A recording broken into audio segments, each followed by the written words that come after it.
So Robinhood, which is a great startup, launched as the app that represented the people with a promise to always act in your best interest. But the real plan was to collect enough order flow and assets to be able to charge large market makers and hundreds of millions of dollars in fees related to SEC lending, which is what we do, and order flow, which is what we do, right? And not share any of that with their customers. Again, as a Robinhood customer, even though they made $600 million in fees from these institutions, just like we do, they've shared zero, not $1 with their customers.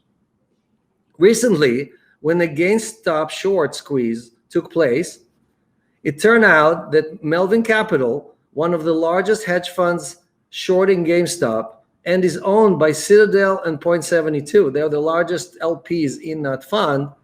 Two of Wall Street's most storied hedge funds managers, was also Robinhood's largest customer, paying them over $300 million in fees yearly for the order flow and the SEC lending that we talked about.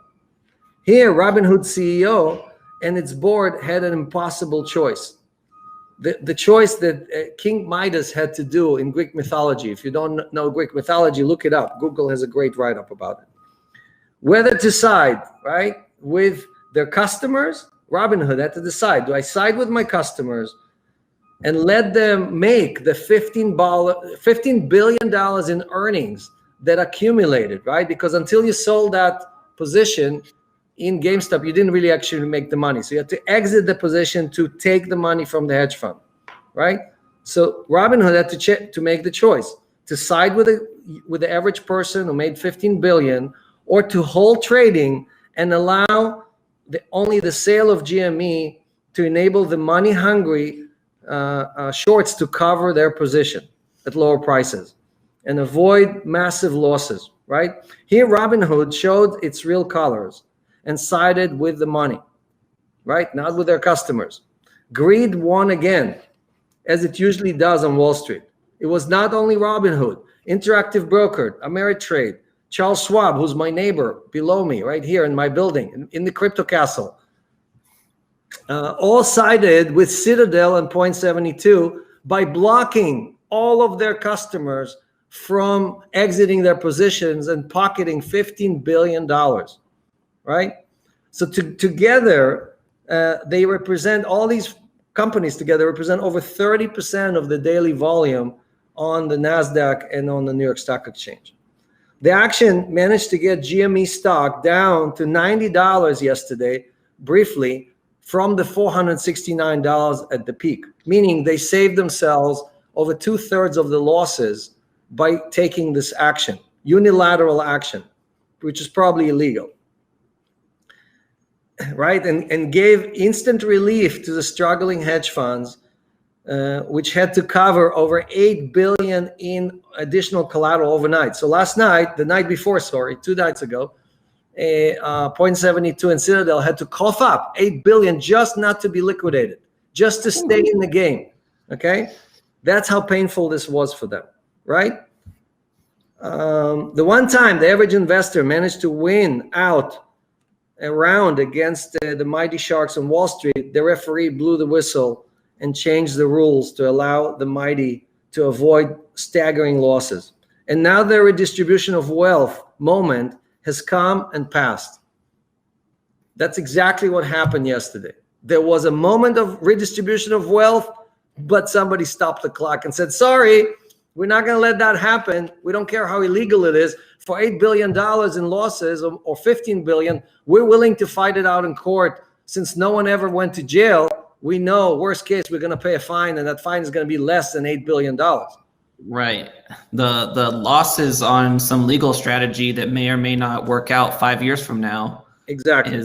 Which is exactly what happened in 2008. The banks paid over $100 billion in fines since 2008 for all the misdoings, and not a single person went to jail.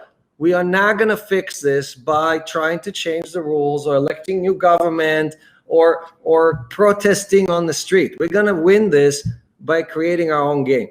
So I do not see anyone talk about the fact that before this mess started, there was 113% of short position on GME, meaning there were more stocks shorted for the GameStop than exist. How is that possible? How is it possible that these hedge funds were allowed to borrow more stocks that exist? It's like me lending you guys more Bitcoin that exists out there, right? So that means that the same brokers who stopped the clock, the same guys with the whistle, are the people who allowed the hedge funds to save themselves, were the ones who provided, who lent that those stocks to these hedge funds in the first place, right? And enabled what's called naked shorting. Naked shorting is when you lend securities that you don't have. You do a naked lending just to enable, just not to lose the trade, not to lose the fees that you're charging your customers, because then you get to keep 100% of the fees. You don't have to pay it to Fidelity or to somebody else who actually lent you the stock, right? Now the anger of the mob is upon us, right? And the invisible hand, which normally manipulates the markets behind the curtain, has been revealed and has been exposed for its true ugly nature.